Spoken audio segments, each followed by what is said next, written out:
Hi, I'm Louisa Sijabat, a liquidator and bankruptcy trustee. So today's question is, so I know I need to liquidate my company. What are the next steps? So what happens next is we have a call or a meeting. And in this call or a meeting, we'll go through each aspect of the company so that you know what happens to each aspect of the company when it goes into liquidation.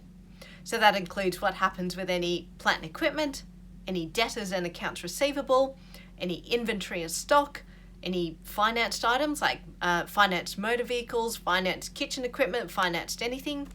We cover what happens to the employees and any outstanding employee entitlements, any bank overdrafts. So there's a fairly long list that we go through just to make sure that we've covered every area and so that you know exactly what happens to that area during the liquidation. Then, once we've had that conversation, I'll ask for a copy of your most recent financial statements for the company. So that is, its most recent balance sheet and profit and loss.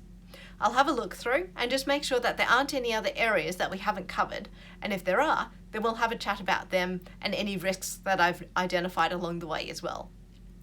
Once that's all sorted, we'll then actually send you the liquidation paperwork to complete to put the company into liquidation.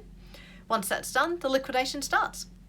So typically we say to allow about 2 weeks for that process to happen at a nice normal paced speed.